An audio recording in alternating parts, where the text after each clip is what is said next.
All right, so I recorded this a while ago, and I meant to fix some of the audio and maybe make it look a little fancier, and then I realized I just didn't have the time for that, so I kind of just sat around for about a week at this point, a bit over a week,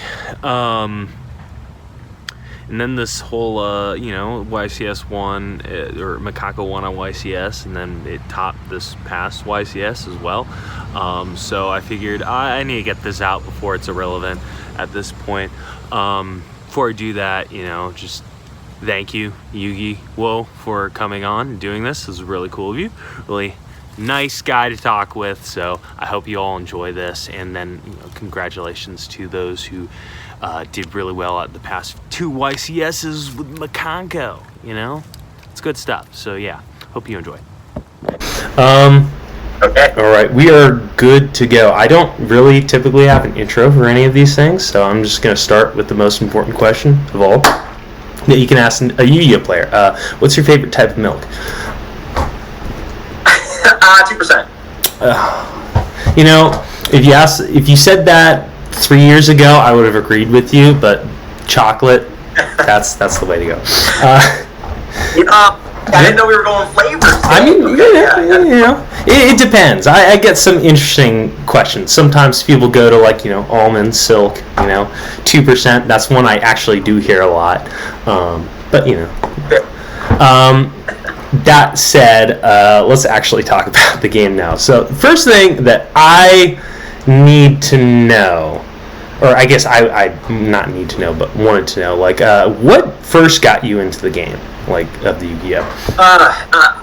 I'm like many people that are a little older getting back into Yu-Gi-Oh! I played on the school grounds in elementary school, and not that we knew anything about the cards, we didn't read at the best of times. I mean, we still don't read at the best of times, let's be real, but especially on the playground, we use the show as our guide for all of the rulings and everything like that. That's why Mirror Force was so OP on the school playground.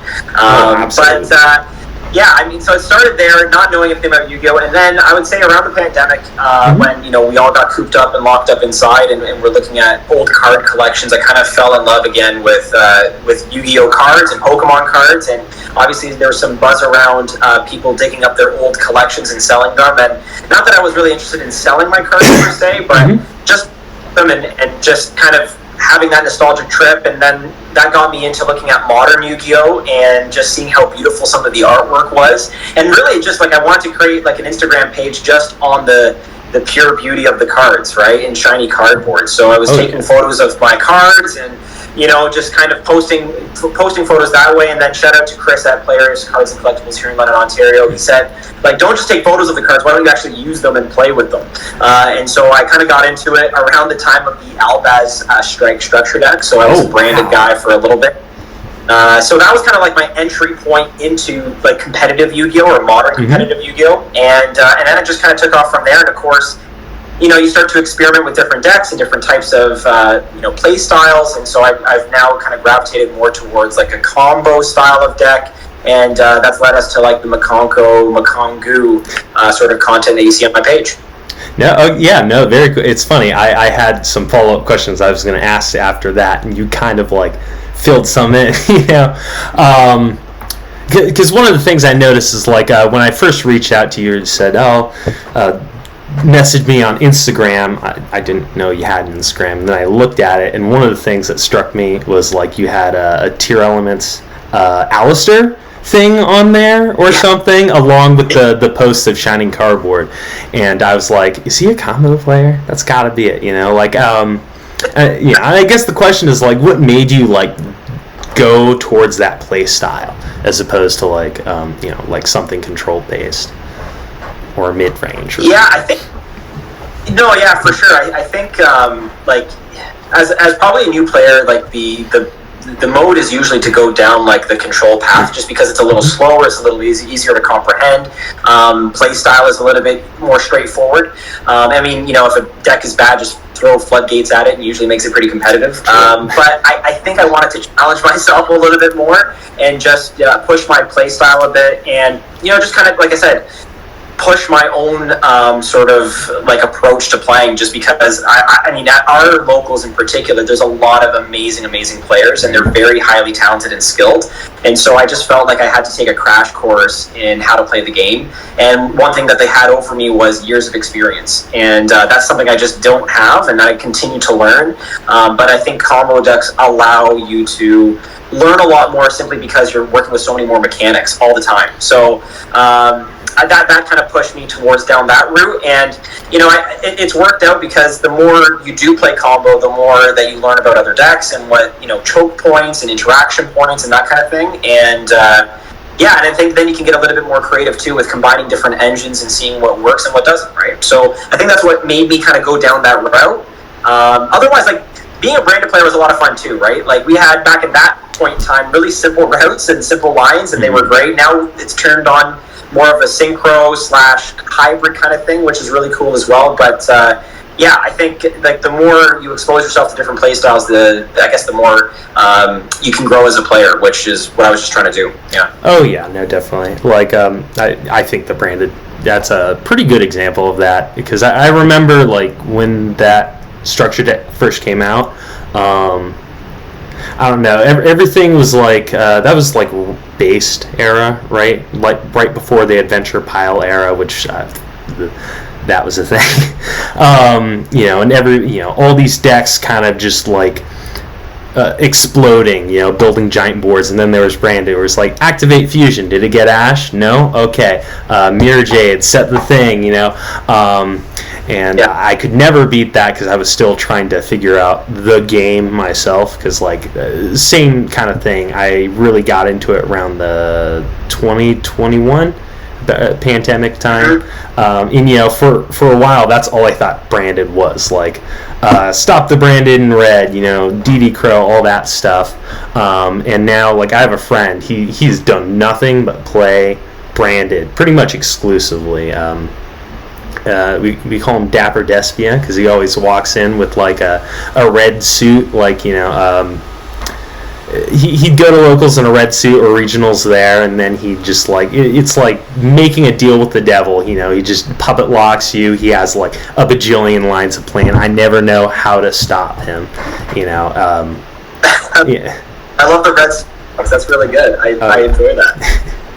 Oh yeah, no, and that whole, it's a very interesting combo style or play style to go combo. Was there a specific deck that turned you on to that, or is it just kind of generally over time you're like, I want to do something faster?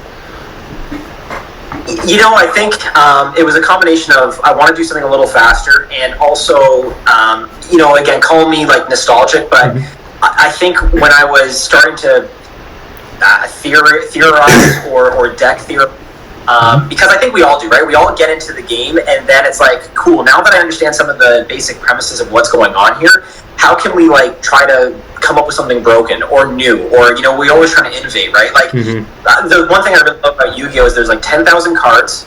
They're all playable except for obviously a select few that are on the ban list, but there's a lot of different options, right? And I think one sort of market inefficiency of the whole sort of game are equip spells. That's what I thought anyway, right? Yeah. And it'd be really cool to sort of exploit equip spells in an interesting way, like the Power of the Guardians card comes to mind, or United as One, or whatever, like cards like that people don't expect. Like equipping those to a window, what does that do, right? Like things like, just playing around with those general sort of ideas, and then all of a sudden Mikanko becomes introduced as an archetype that strictly involves using equip spells. And I was like, okay, this is amazing. So right away I was kind of intrigued by just that whole thing, and because, let's call it what it is, equip spells are really bad by nature. We know for a fact that equip spells that are coming out of an archetype have to be somewhat good in order to sort of be viable in a power crept sort of meta or a power crept sort of format. So it just, I kind of went from there. And I also was like wondering, like, a lot of people were playing Mikanko blind second, and I thought, totally, like, that's viable 100%, but like, why are their traps so good? You know what I mean? I was like, but why are their equips so good? Like, So it kind of made me question, why are people sleeping on the fact that this deck could potentially go first? And I think obviously the missing piece of that was Huli, the green girl. Yeah. Non-target, nothing. I mean, you just don't target anything is really. So I think that definitely played into it. And so I was looking at the OCG, just keeping an eye on that. And as a best of one format, a lot of guys were going first Mikanko. And so it inspired me to take a deeper dive into it. And then our Discord page, shout out to the Mikanko, we were like, you know what? Let's move away. Let's pivot away from blind second for a second, and let's actually challenge ourselves and test ourselves to see what this deck can do going first. And it also offers, I think Mikanko just offers a lot of cool interaction points that are different. Like, snatch deals are insane. Taking an opponent's card, equipping it to your card, insane. Like, these are different interactions that aren't just a simple negate. They actually do something that's pretty substantial to someone's board state, which I think is really interesting. So that kind of pushed me towards going first, was kind of falling in love with equips, then seeing an archetype that involves equips, and then being like, cool, let's break it. Let's see if we can do something really cool with that. Yeah, and it's really funny that you're bringing up the whole, you were looking at the OCG thing when discovering that, because I remember the first time I actually paid attention to this archetype. Like, I remember when it came out, I was like, no thought or rhyme or reason to it. And then I saw one OCG deck profile, like a video, and they were talking in English, and I was like, I guess I'll pay attention. And the way they described it was just very interesting. They almost described it like a control deck. I guess an example that I would use for my own personal play styles is like going second Sky Striker, where you go second, you break their board, and then you set up like a board to make sure that they waste their resources and stuff like that. That's how I saw it. And then of course Huli, making everything untargetable, so good, especially when you realize it's not just the monsters. Like, once I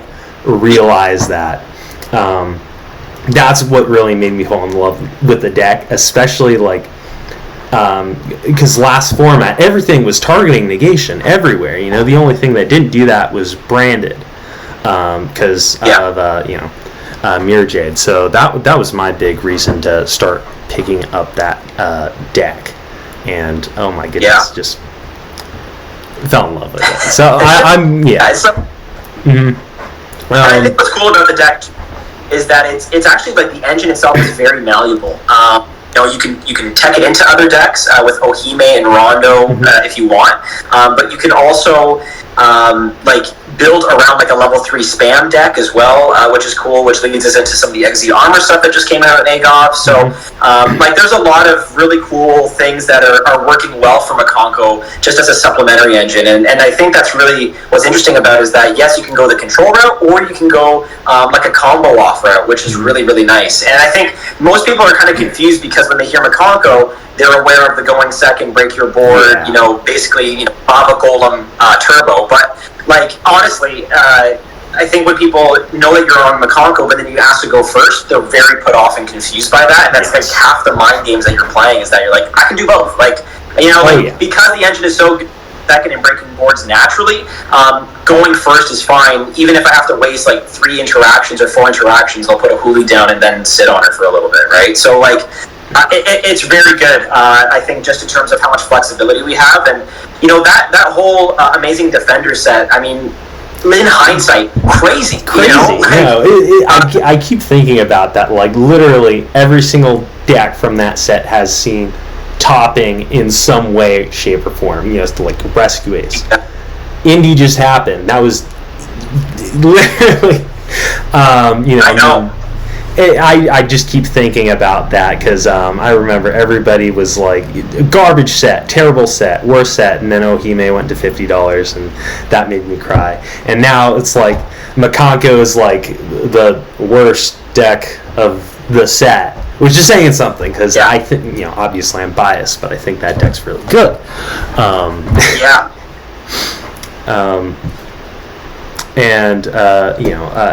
Another thing, the whole, like, all the different forms of interaction, ways that you can implement the deck. Like, I remember when it first saw, like, actual competitive play. It was the Gabriel Nets Libermancer Mikanko deck. Like a lot of people were saying Infernobles because the equips and stuff, and now it's almost like Infernobles is better on its own than with some of the other stuff when you play like emphasizing the Infernoble stuff. But obviously you kind of I don't know if Mastermind it. I don't know because like you mentioned a lot that you have a lot of help in coming up with some of your deck ideas for the Mikango, right? Like one of the things I didn't think about until your stuff. Like I remember watching your first video and thinking, Neospace Connector, Aqua Dolphin. It's so simple. Why didn't I think of that? Like. Yeah, actually, that does remind me. Like there are some interesting cards that you run in your deck. Like one of them is like Varus. I'd never heard of this card until you did your thing. Like, how do you find some of these cards for this? Because it's already such a random deck, and then you add all this other stuff to it. Yeah,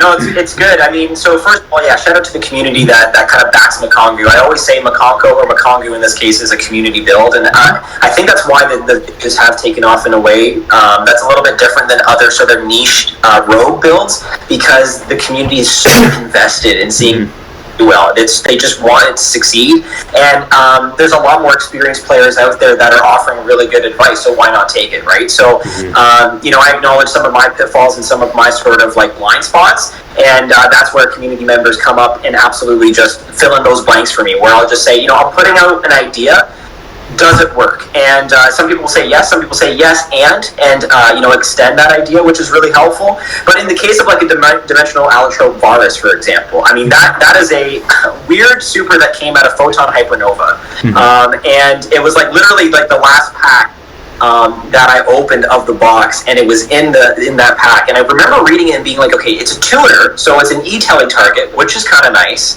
because it's a psychic level 1 tuner, and that's cool in and of itself. I got to put that in the back of my brain. And I remember thinking to myself, like, I wish it was a quick effect to change its attribute and type. I think that would have been really cool. And then I just put it away forever. And then I see it, it came up in one of like deep OCG video of a going first Mikanko player. And he's fantastic. I wish I knew the English translation of his name. But he puts out some pretty interesting profiles that are very roguey, but work, I think. And so he's like, I was trying to find, and this is just me loosely trying to interpret what he's saying, but he's like, I just was going through my bulk, and I was trying to find ways to get to Isolt. And he's like, I found out that E-Tele can get me to Isolt. And I'm like, what? Like, this is crazy. So you can do that with putting down Hare, which is a Fire Warrior, and then using E-Tele to bring out Varus, and then changing it to a Fire Warrior, and then going into Isolt that way. But then what I did is I adapted that to thinking that, okay, we have Connector, which is a 1-card Isolt in and of itself, which is really powerful, obviously, right? Absolutely. But it demands a negate. It demands some sort of interaction. So what happens when your Connector gets negated? A lot of people are obviously on the Sublimation Knight wagon because it avoids Droll a lot easier, but that can still get negated too. So I'm just trying to think of different solutions, right?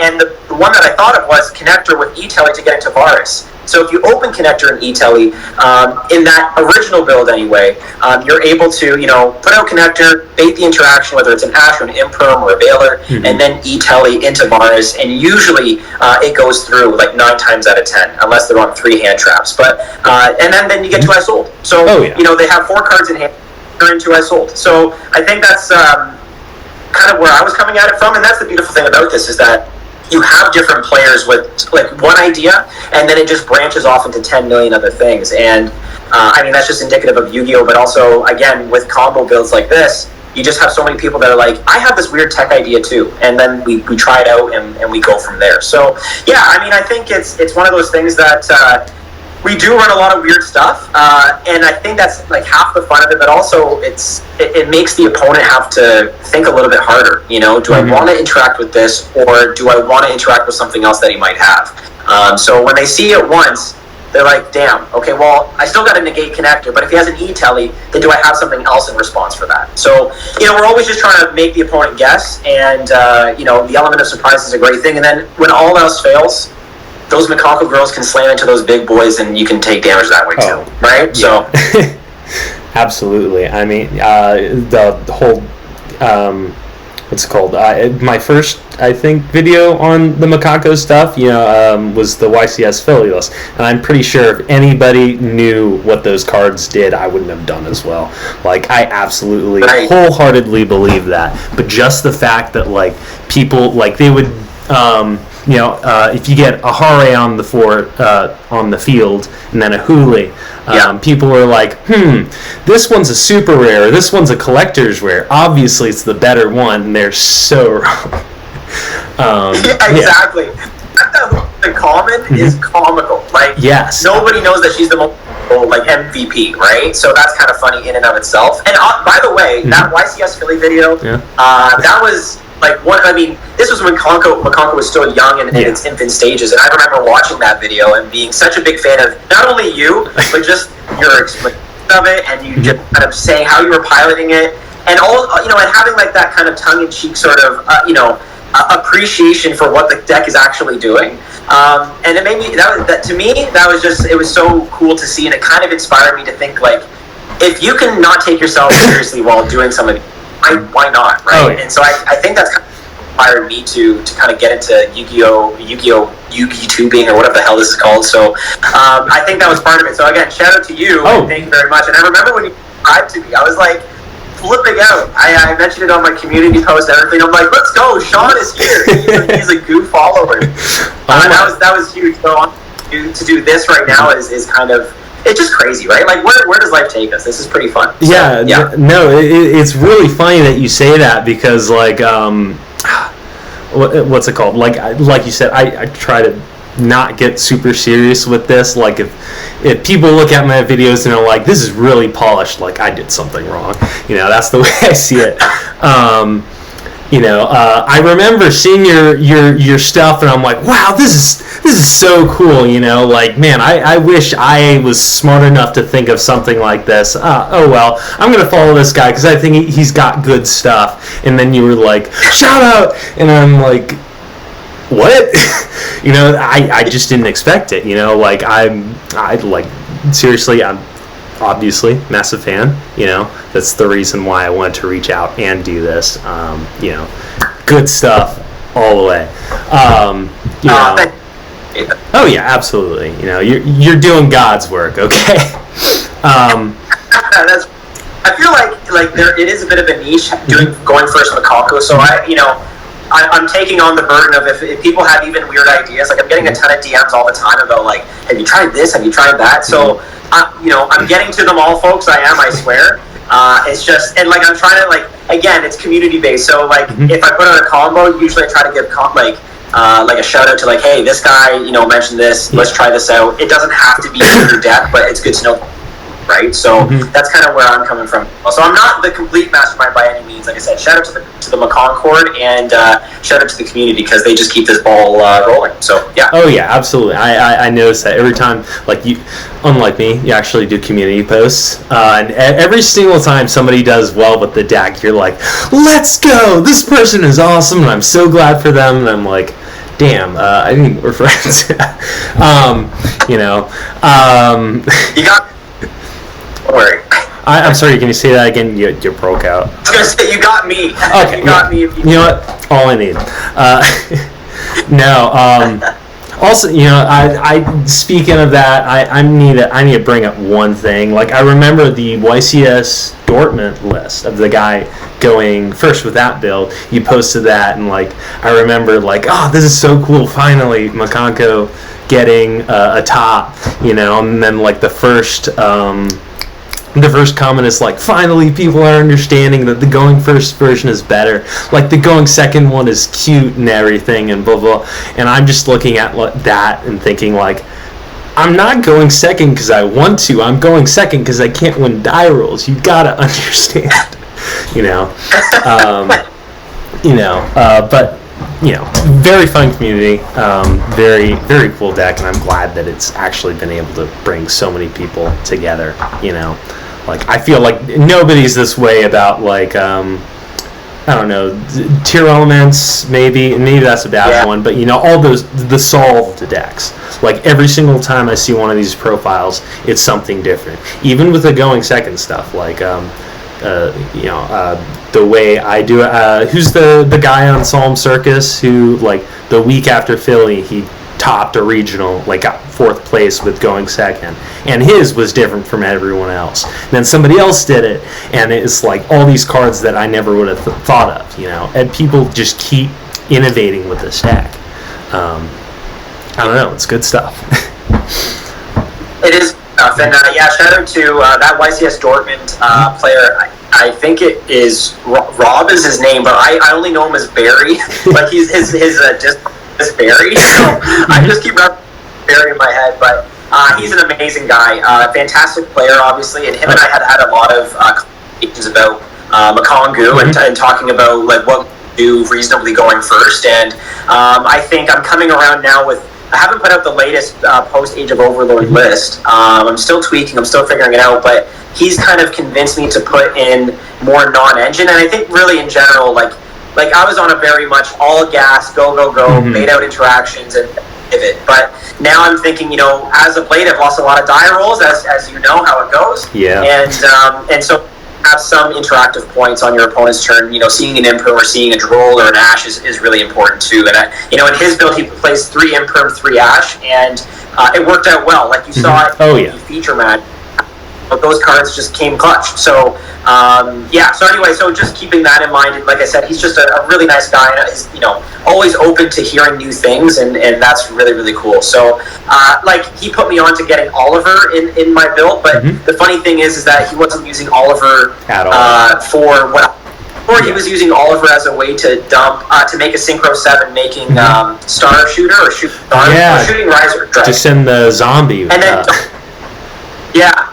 dumping Banshee and doing the zombie world stuff to avoid flu, and I'm like, that's so good. But then I was like, wait a second, he's a level 4, and we can get that out with I sold 6+4. I think my math is right. We can get a Baron with that as well. So that's kind of where I innovated the deck in a way, and so it's cool to see same cards, just different lines. And and he was like, yeah, that's cool. I didn't think of that either. So it's cool how all of those things kind of come to fruition, and then he talked. So what can I say? That's amazing. And I think a lot of people, I realized my channel shot right up after his topic. That was obviously a direct correlation, because people are like, whoa, you can do combos with Mikanko? Okay. Yeah. And then that obviously it falls in line from there. So very blessed to for him and for his success, and then obviously now that people are, and I mean, it always is satisfying when you're watching a deck profile, and then at the end they're like, shout out to that YouTuber Yugiwoah for putting me onto this. I mean, that never gets old for me.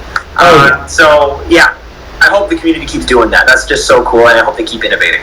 Oh, absolutely. No, I will say that there's only one problem what I have with this list, and it's the fact that he doesn't have Mimi, and I'm like, but other than that, I think it's so good. And obviously, there's the change. I've seen a lot less going second builds of Mikanko after that profile. Actually, I went to Indy, and literally stayed up for 12 hours. I was with my friends. We arrived at 7.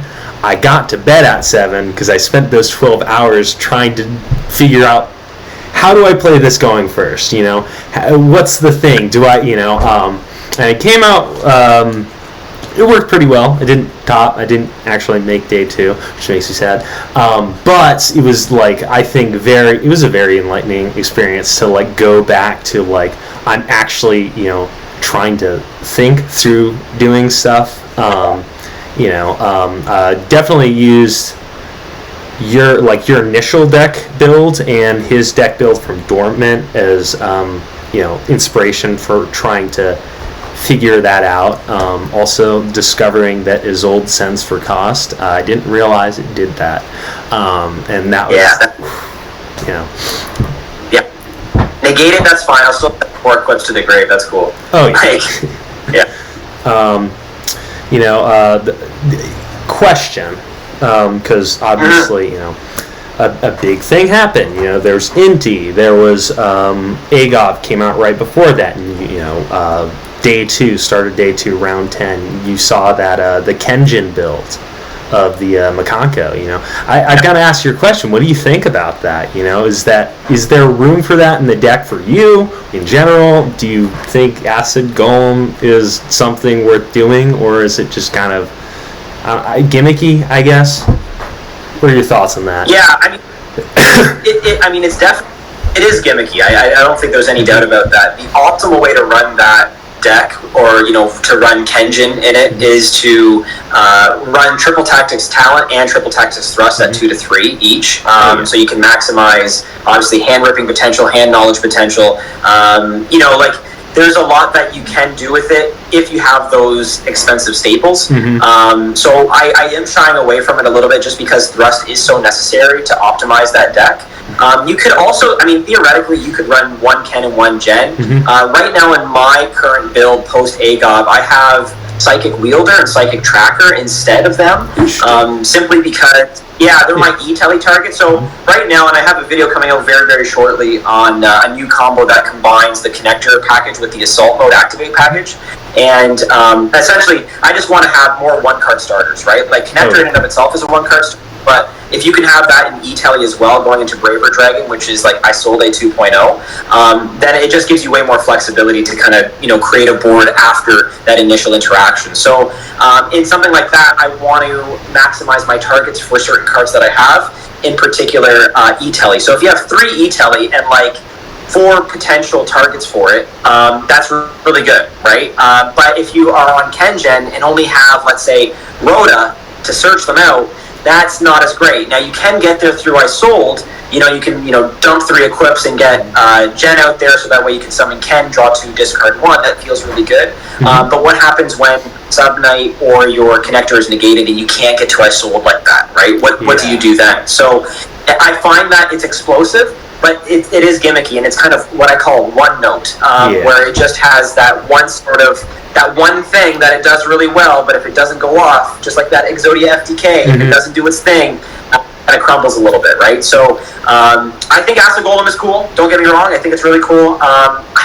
Unfortunately, I have the type of luck where I put Acid Golem on their board and they're going to tribute over it with like some Chimera BS. You know what I mean? So or Unchained or something. They're just gonna be like, cool, I'll just tribute over it, and that's just my luck. I don't know what it is. When I try to like put all my eggs in that one basket, it never works out. That's how it was when I was on branded gimmick puppet blocking people. Like they were still able to get through it.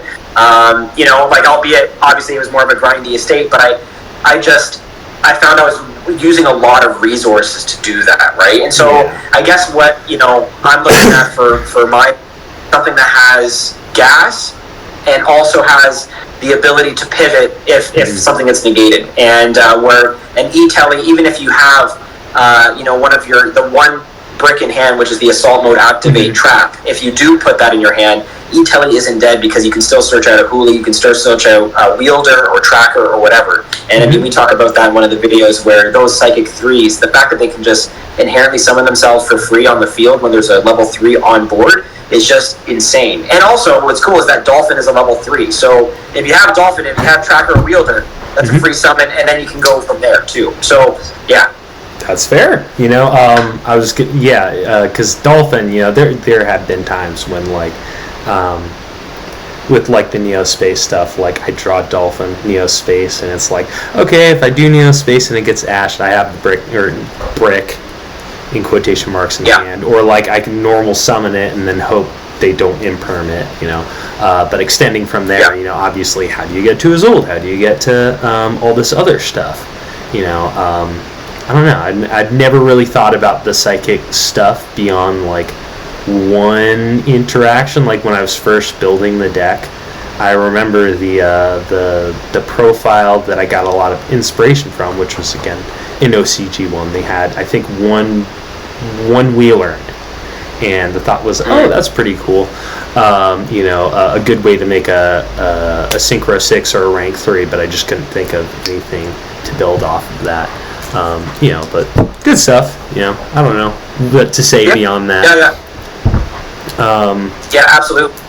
Thinking of rank, what the nice about Tracker and Wield is that they do get into your rank 3 engine, which now we can go and rank 3 up to Lancer, which is really good, because Lancer just needs something on your field to get equipped, and then non-targets suck up a card for material. Like, that's really good. So that's another interaction point that you can do with the extra deck, and we'll get to that on the channel as well. But just you're always thinking about, like, can one card satisfy multiple things? And if it can't do that, then it's not really worth playing. And so that's where I'm at, and that's why I guess Kengen is great.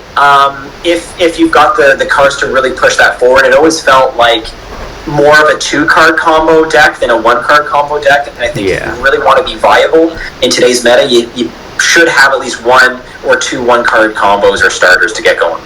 Absolutely. Also, I'm going to latch onto an idea that you said in there, the idea of like one card having multiple uses within a deck, which I think I see a lot of decks that sometimes they'll do well, or sometimes they're like the Kengen, where like if you draw this one card, it's a dead card, you can't use it anymore. Like I know when Dragoon was a thing with Verte, it's like, damn, I drew the Red Eyes fusion, now I can't summon Verte, or dang, I drew DM and Red Eyes, it's like, this is stuff I don't want. With I think your deck, and it's something that I try to do with my deck building when I make stuff, the idea of every card having more than one function is just so important. And I think one of the joys of seeing like your stuff and the stuff that's come out of like the Mikanko and the Mikanko and all that stuff is seeing how many of these cards have more than one use. It just feels mind-blowing it feels mind-blowing at times, because then you go to something like I'm going to keep using Branded because we've talked about it a little bit, the puppet, it's got exactly one use. If it gets, if you activate the effect and they DD Crow it, it's like, dang, there goes the lock, I'm trying to think of another deck that does something like that. But for the life of me, I can't think of any. Gentlemen can have a deck, like that's why they're putting in like a Gamma Seal, for example, because it's an Aqua, So like you're like, well, at least if I mill it, it's an Aqua that I can use to fuse. So or like even I see them using like the Dark Kaiju in Chimera, because dark, So like I think that's where, again, you got to be really conscientious. Like if you're not putting in something like, even I guess King of the Swamp and Poly was, now that's like the hot new, like, do we keep it in the deck? Do we not keep it in the deck? Right? I remember Swamp was the card to have in there, but then you got to have the Poly. But then if you pull the Poly, then like it feels bad. So big time. Not to say one note, but like that's the kind of stuff that happens. And I think you really have to be conscientious and aware of how these cards can function and can they serve multiple purposes. Like in a deck like Mikanko in general, like we run a lot of 1-ups. Like that's just kind of like the nature of the beast, especially with the equipment that we run. But it's nice that at least we can get value out of the equips to equip to not only our opponent's monsters, but to our own to proc their effects. So you don't feel too bad running the 1-ups. But I am in favor of going over 40 cards because that reduces my chances of pulling those 1-up cards, right? So now, like I was a big proponent of the 49 card build, 6 starters, 6 draw cards. I think there's still value to that, but now I'm trying to just limit that a little bit. I think 46 seems to be the right number with non-engine, so that way you can pull a non-engine and a couple of your starters as well. So like those are just things that I always think about, like, okay, we're putting good stuff in the deck, but what do we really want to see in hand to get to it, right? And if we do see one of those bricks, can we still use it? Is it still viable? And that's where, like, a Dolphin, like, okay, so you pull the Dolphin, yikes, we don't have Connector, but we got Dolphin, but we have E-Telly with it, which then we can go into a rank 3 play, or to a Synchro 6 play, right? Which then can turn into a Mei Long, which turns into a level 7, and then a Barone, for example, I don't know. But, like, you could do that, or you go into a rank 3 play, which gets you to your armor stuff, and then, like, you turned a potential dead card into a something, and that's all you can really ask for. You'd rather have one interaction than none in a bad hand, and that's really all you can do. So, yeah, it can be overwhelming, too, like, mind-blowing and overwhelming, because people offer it, and you're like, oh, man, like, I gotta test every single one of these things to see if it's viable, and that's the fun of it, but it's like, it's a bit of a grind, for sure. So, I do what I can, and hopefully people grab what they need to and they make it their own. That's all you can hope for. Oh yeah, absolutely. Like the deck anxiety, like when I look at all the things that I can do with Mikanko, like I think that's part of the reason why I have consistently tended to try the going second build, because it was like I don't have to think. If I lose the die roll, I win. If I win the die roll, I make them go second and I win. In that sense, like you don't have to think too much, which is especially pretty good when it comes to like longer forms of tournaments or things like that, when it's very easy for people to get burned out. Obviously with your deck, once you get to know it, it's like it's quick, it's second-hand nature to you. But actually, out of the versions that you've showed off on your channel, is there any in particular that you have gravitated to more than others, or any that you think like you enjoy more than others, even if they're not as good? Or like, I don't know, I've been curious about this since I asked you to come and do this video. Yeah, I think I was always a fan of first and foremost, I always try to make the Mikanko first.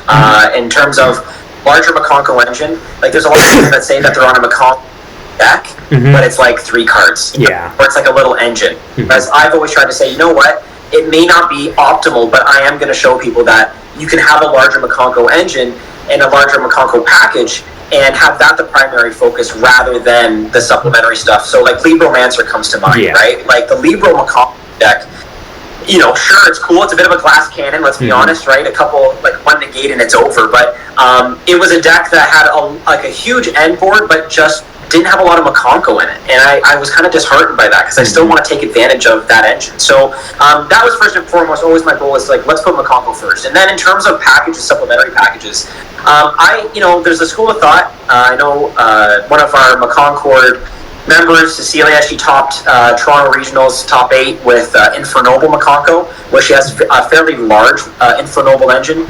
She's on Sublimation as her starter. And that's completely, like, I get that, like, that's cool. I like Connector simply because it is an immediate interaction point, and also you can snipe out a Droll. And we lose to Droll pretty badly, to be honest. So yeah, being able to do that really does help. And then I think just extending from there. So where I'm going with it now is it's the Connector build with like 3 or 2 Infernoble cards, and then we're actually expanding outwards to the Assault package. I think the Assault package is a little bit more durable, and like I said, if you can have like 2 1-card starters, like doing the math, I think in a 46-card deck, I'm at around 5% to draw one of my starters. So that's not bad. I mean, 55% to draw 1 starter, and then if you have anything else that's just extra, you can go into your 2-card massive board combos as well. But if you can at least see one of those things, then you're not doing too badly. And I think that's what I'm just trying to drive up here is consistency. And yeah, I don't know. I think out of all the builds right now, I'm leaning more towards this new post-Agov Assault Connector package thing. But I might go back to the original Mikanko as well, using the Allotrope Varus, as my E-Tele target too. Because it was gimmicky, but it worked in terms of just that one interaction point. And I mean, at worst, you can use the Varus. It's a level 1 psychic. You can use that with one of your Mikanko heroes and turn it into a Herald. So, you know what I mean? Like, there are things that you can do. So, I think, I'm not really answering your question, but I think I'm leaning more towards the Assault package with the Infernoble, but really the Connector engine as well, just to kind of get it. But I think that's where I'm going. But I will be looking at Kengen, not using Triple Tactics Thrust, though. I'm trying to see if there's something that we can do where maybe it is more Infernoble based. I've also been thinking about teching in Fire Flint Lady. So, for example, if you put out, a Connector, it's a warrior, you still have the ability to go Flint Lady, special summon, go Isoul that way, and then get into your Kenshin that way too. So different things that I'm thinking about for sure. Oh yeah, big time. One thing you mentioned, I really do appreciate is like the idea you're saying, oh, if I try out like the Kenshin, I don't know if I can do the thrust. I want to try and keep that budget. Like that's a big thing for people like me. I don't have a lot of money to spend on a lot of Yu-Gi-Oh cards and stuff like that. Like I think the most expensive thing I've ever bought for myself card-wise is like Dragoon when he was 70, because when I first got into the game, I was playing Red Eyes, and I was like, it's the Red Eyes monster, let's go. I know that's like the idea of a deck being gate kept from a community. It always feels kind of bad. Like you hear a lot of people talk about things like tier limits. Like, oh, this format was so great, because it's so interactive. The better player wins. But then you consider like how expensive something like that is, and the way like there were a lot of people that couldn't play tier during that format because it was just way too expensive. Like honestly, I think a big thing that's kept me from like Mikanko is the Revolution Synchron, because I remember when you first released the video with that, I was like, dang it, I don't know how to get into that. And the same thing with Baron. Luckily, we just found out Baron's getting a super rare, so that kind of solves one of my problems. And I'll speak on a bit too, because I'm in my current build, I don't have Rev in it. So it's one of those things where I found with Revolution Sacred, I'm glad that you brought it up, because when I created the video on the Psychic package, I was like, take a look, this Assault package is way more budget friendly, and I hate to say this, but I think it's a little bit more versatile as well. Because if I'm top decking, if I'm in a grinding game state and going card for card off the top, right? What would I rather see? A Revolution Synchron with nothing to synchro into on my board, or an E-Telly that I can go full combo with, right? And so I think that for me was a big deciding factor. It's like my undefeated deck list was great, like it worked great that night, and I think things fell into place. Revolution Synchron's a great card, don't get me wrong.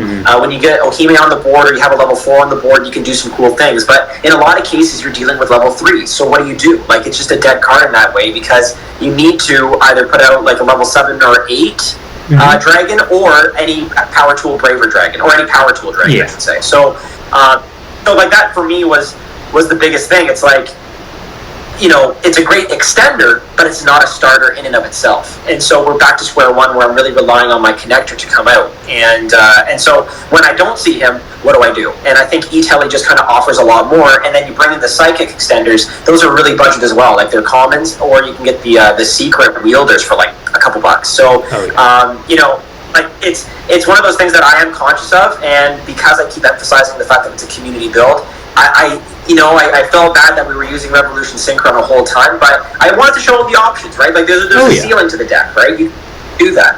But now, the good news is that, I paid an exorbitant amount for those cards, but they're like down to $30 now. So, if you want to like try 2 out, then you can. Another thing with the Revolution Sync stuff was, if you don't have 2 to 3 tunings with them, you kind of miss out. And then if you're going to play those, you have to also play like a Jet Synchron, just in case you draw like the tuning with the Rev Synchron. So again, you don't want a dead card in hand. So that's so you're dedicating a lot of space to your deck to an extender rather to a starter, and that's really what I wanted to prioritize, was the starter component rather than just having like an insane extender. Yeah, no, that's actually really insightful. Wow. Because the way that I remember, at least the way I perceived it when you were talking about it, it just seemed like it, kind of a nuts card, like you summon out Power Tool Braver Dragon, I've seen, not so much in Mikanko, why did I call it that? Mikanko. But in things like Vanquish Soul, you can use you can go into just the original Power Tool Dragon, search out the Durandal, and then bam, you got your Raisin. I've seen people do stuff like that, and it's like, wow, this is such an insane card. But when you kind of describe it like that, it becomes a lot worse.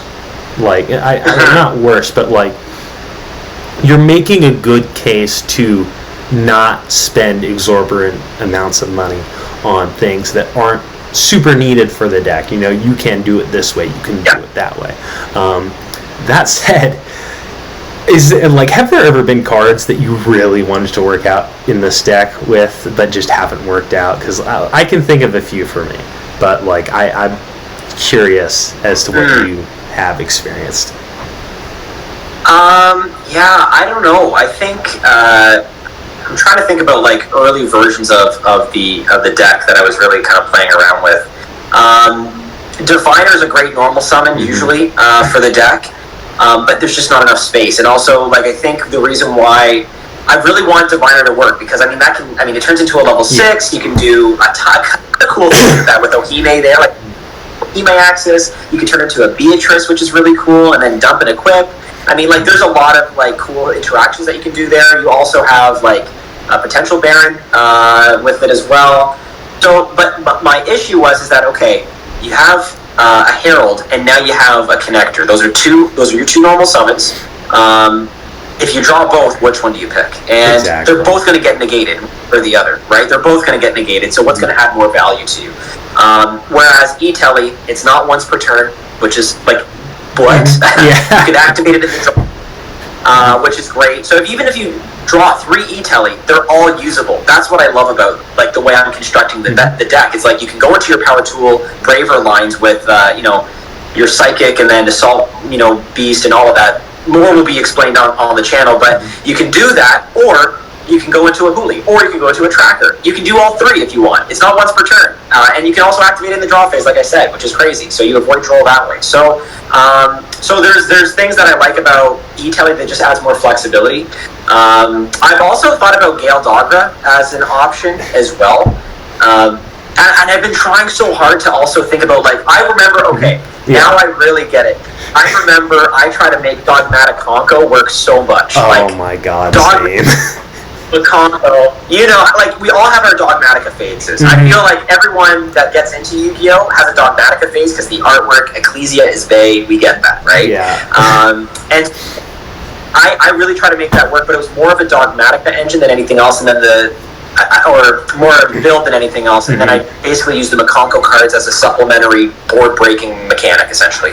And it was good. So now there's a new Dogmatica package that you can run with Maximus, and then sending off a couple of cards, obviously Herald being one of them to grab Ohime, and then you can send off another card to grab a DD Crow, which is really nice. So there's options that you can go that route. But I thought Gale Dogra would be a cool thing, but burning yourself for 3,000 or whatever it is every time sucks. It's not once per turn, which is cool. Oh yeah. But it's unfortunate and let's call it what it is. When you're against time, and we're in a best of 3 timed event, every life point can sometimes count. Which shout out to Angelica's Angelic Ring. Yeah. Angel Ring. I'm just gonna call it. Yeah. I hate that they changed the name. That's so stupid. But Angel's Ring, that's also a time card. Activate it, pop itself for 500 life point gain, and call it a day. You know what I mean? So you can get to that as well, which is really cool. I guess also another card that I tried to make work in the deck was Pit Knight Philly. Yeah, have you seen that card? I've seen it. I haven't read it, but I know on one of your community posts you showed the stuff that you pulled from Agov, and one of them was the comment, and I'm like, he's going to do something cool with that. I know he's going to do it, and then we're trying. We're still figuring it out. Basically, it's like a double-edged sword on legs. That's what I like about it. Is it allows the targeted monster to attack twice in the battle phase, and any battle damage is doubled. So pretty good. And basically, what it allows you to do is run an opponent's defense position monster and still get that double-edged sword effect, which is really cool. So because the thing about DES, which kind of sucked, was that it had to be in attack position to get that maximum damage reflection, right? So that was cool. The only problem is it just takes a lot of setup to do. You need basically a Mikanko girl on board already, plus you got to do a Link 2 play, and that can just get kind of muddy, especially if you're playing into a board that is already negating your stuff. because really, if you're playing into a board, they're going to stop your initial, 2 or 3 interactions, and then by that time you probably don't have enough space for a Pit Knight Philly. And another thing I should mention is that it needs to be summoned to an arrow, to a link monster that's pointing to it. So you have to have a link monster, you have to have a Mikanko girl, and go that route. So in theory, amazing. But in practice, I think it's a little bit too difficult to pull off and a little too niche. Gosh, I'm saving up all my toonies and loonies for that's Canadian currency. I don't know if anybody does it. Saving all of my dollars and cents for an SP Little Knight. So we're still on that train, because I think definitely, that's just going to be a staple in every extra deck. Same with Typhon as well. So those would be in the goo too. But yeah, those are just insane cards that I think they work in every deck. But I really tried Philly. Didn't seem to really pull it together, and then Gale Dogra and the Dogmatica stuff I think is a little clunky. So that's kind of where I'm coming from. But yeah, what were you trying that you thought, I wish it could work? So one that I was thinking a lot about was also Diviner, and also Gale Dogra. Yep. It's funny, those were two that I'm like, wow, I really want to make these work, and just like you said, they're just kind of not worth it. And a big reason for really both of them, other than the things that you just talked about, because you made very good points for those, it's especially during the time when I was playing the deck, at Philly, at the regional, and like at prior to the end or the demise of Kashtira, that you're going to go up against them. The deck, at least the way that I was playing it with going second, it didn't lose to things like D-Shifter. It didn't lose to things like a Rise Heart. And by putting those in the deck, suddenly it does. The other thing that I was thinking about, because you need to send those to the grave, and now you can't. You don't get the search off them. It's now just a dead card. The other thing that I thought about in regards to those is like, I don't know if it's just me, but I feel like I keep seeing Ohime in my hand, or like a way to get to her. And so then it's like, oh man, I don't want 5 or 6 of the same card in my hand. And that's kind of what Gale Dogra and Diviner kind of both ended up being, where it was just this card that just, it did one thing for me,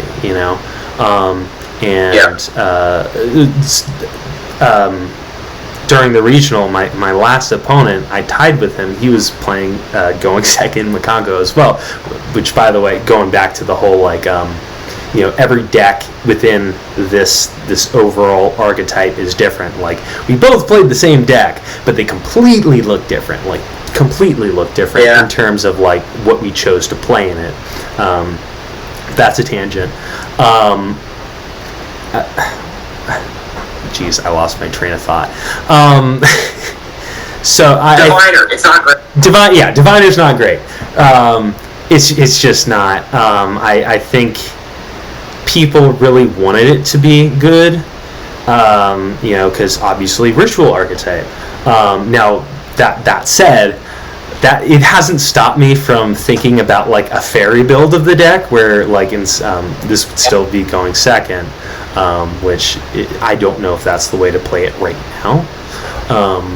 But the thought was like, Herald of the Orange Light is back to 3. Put in 3 of the Ohime, 3, like you could even put in Arahime. That's another card I really want to work out, but I don't think she does anything for the deck. Where like you can just load up on fairies, like instead of lava golems. Kurikara, who I really love that card. Every time I pick up a deck, there's always something better to play than that, which makes me sad. But like I was thinking about Fairy Build doing all this stuff and making it so that it all like worked in tandem, so it wasn't just a starter; it was protection against something like Droll or something like Ash. What in practice doesn't work as great as in theory, kind of like the early thing. Another one that a lot of people in the community like that I don't is Double-Edged Sword. Like, I think that card is really bad, and it's kind of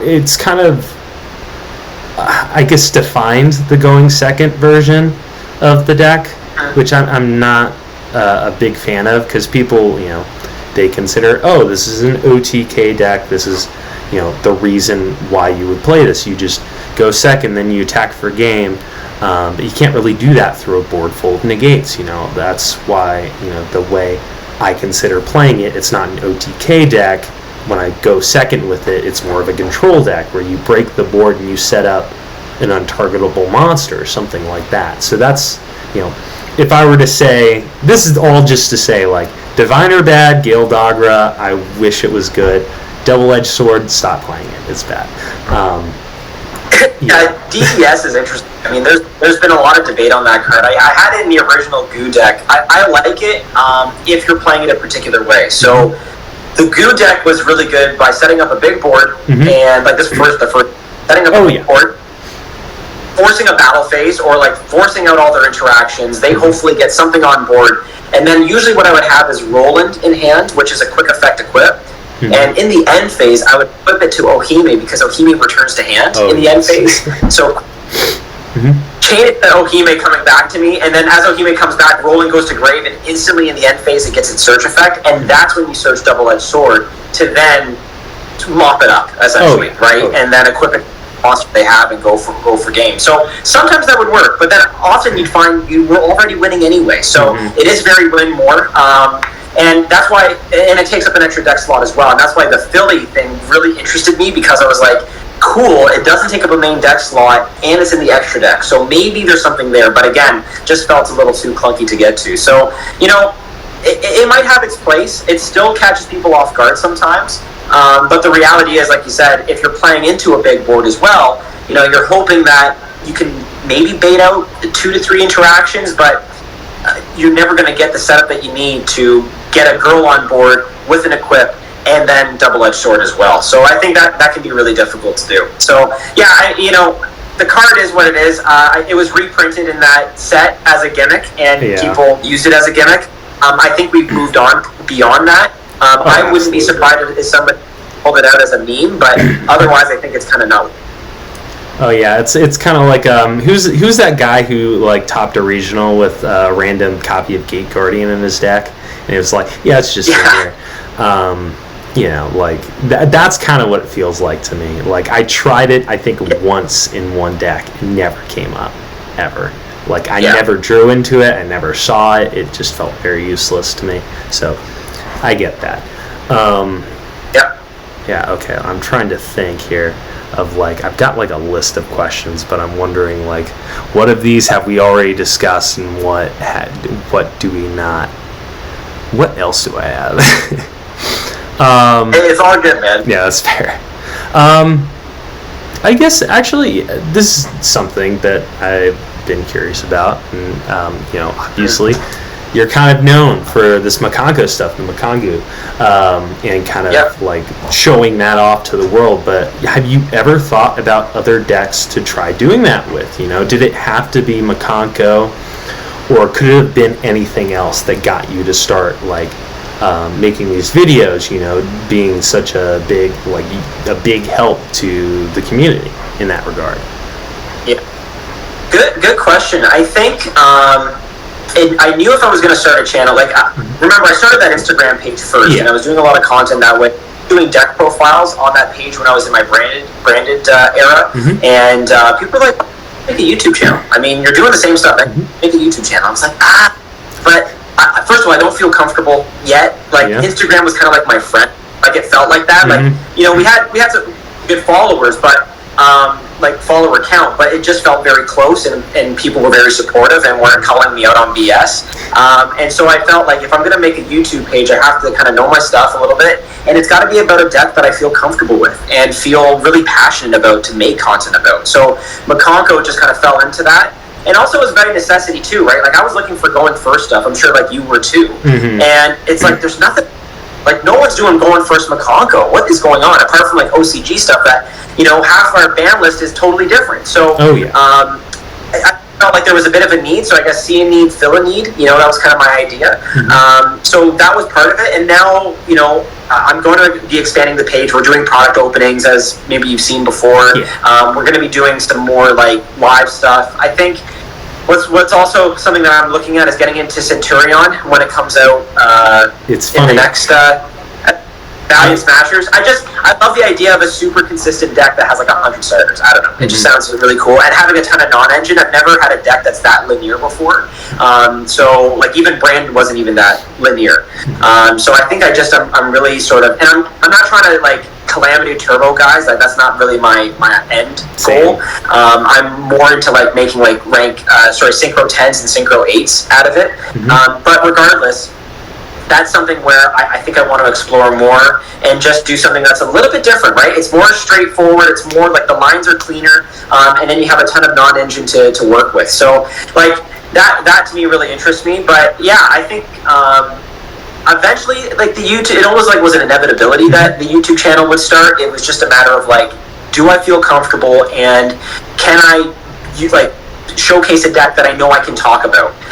Whereas it just feels like this deck, I definitely feel a lot more comfortable talking about it than others, for sure. And I'd like to do more guest appearances. Like I was talking about this with the Mikanko and even just at my locals. Like I'd like to do more guest profiles and that kind of thing too, just to expand that reach out a little bit more. But I also know that people expect a certain thing out of that profile, and I want to honor that too. So it's always finding that balance, right? I'm sure you're kind of going through the same like existential crisis with your page. It's like, cool, now that I've like done going second Mikanko and like done that, like where do I go from here, right? So we're trying to content all the time.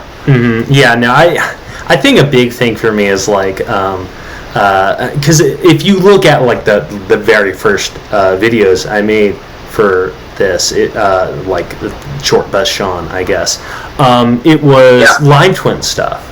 Because like I'll say it now, I said it then, Live Twin is my favorite deck. It's the deck I've done the most growing with. I don't think I would be as good a player I am now if I never picked up that deck, but I don't talk about it anymore. And looking back, I'm like, wow, I really talked a lot, just too much. Like that's something that I think I did with still a lot of videos. Like I like to talk. People people love to hear the sound of their own voice.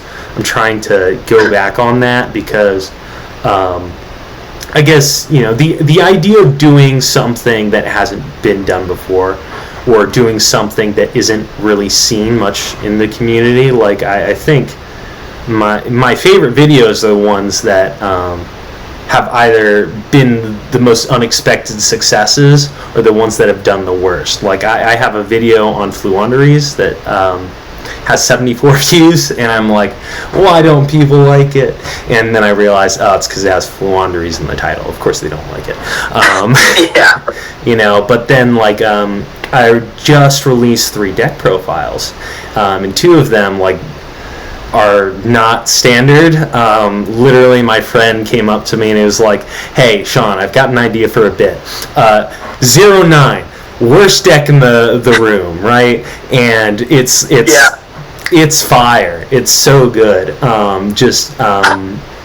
And then there's the one right after that, my friend Harlan. He's very proudly Albanian, so like he just did a tier deck profile, but the entire time we had a 10-hour video of the Albanian flag in the background on the TV, just kind of waving, and stuff like that, where it's like it's not super expected or it's not asked for. But the idea of doing something beyond just like, okay, I fit this one niche. I think that's a good way to do it, and not to take yourself too seriously. Like I don't want to fall into the I'm a serious YouTuber guy. Like I do this for fun, right? The moment it's not fun, I probably will stop doing it. That's the way I see it, and so I certainly hope that like you continue to have fun because you put out good stuff, and I want to see more stuff. Like you mentioned, Centurion. That's a deck that I'm really interested in, because it looks a lot like Live Twins, mostly in the art style, but also like just the way that it works is just a very unique thing where it's like, yeah, summon or put in the spell and trap zone as a trap, do all this stuff that like, it's interesting, right? And that's what I always try to look for in videos, you know, be it Yu-Gi-Oh stuff or other things, you know. Totally. Yeah. Totally. Absolutely.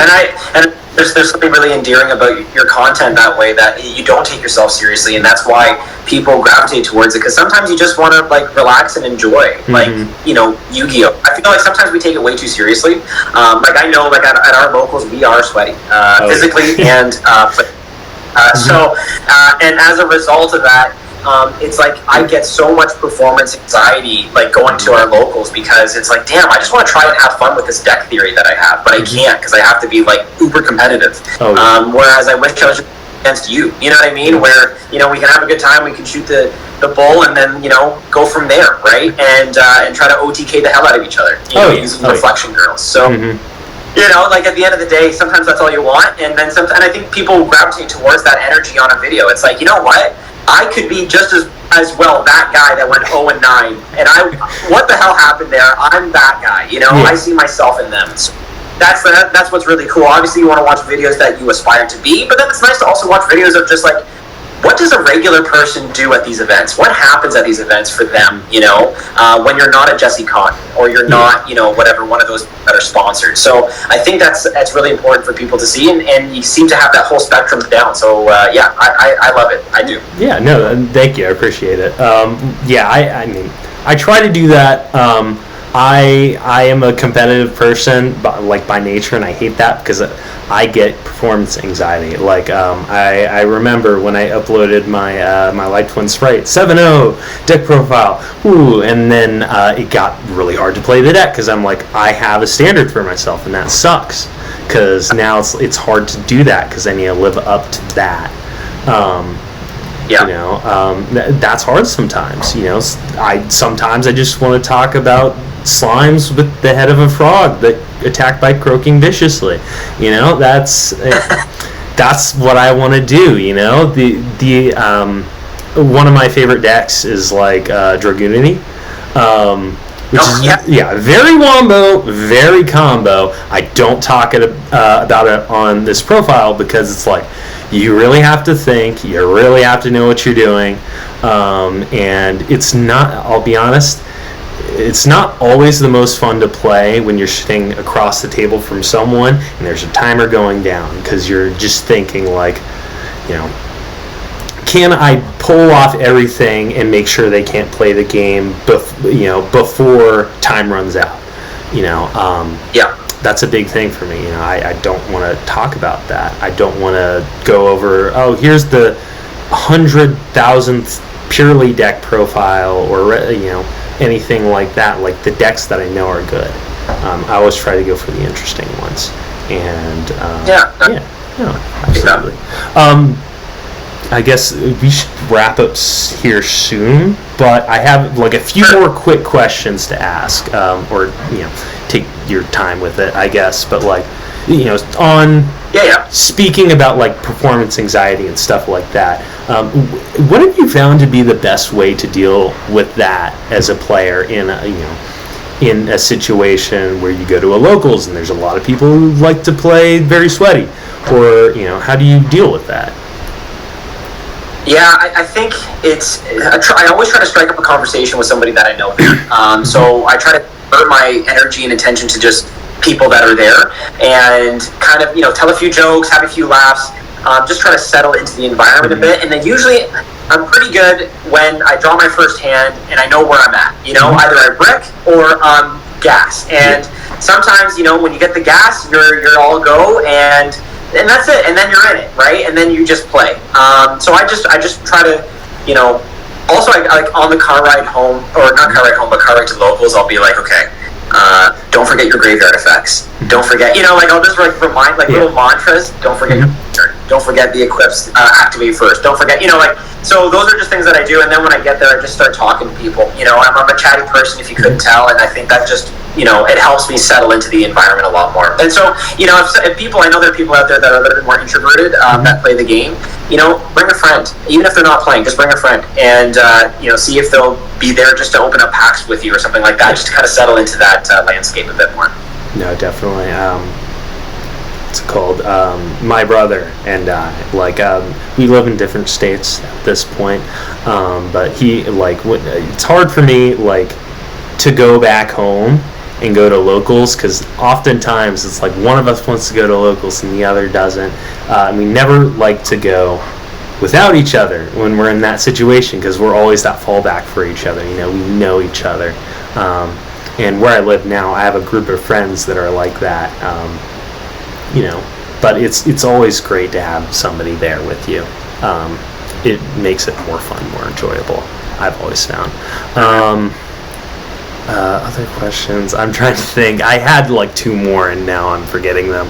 I'm going to pull up this list, and it's covering your face. Hopefully people don't see that. Maybe I'll edit it out. Do you have any long-term goals for Yu-Gi-Oh? And then do you have any long-term goals for YouTube?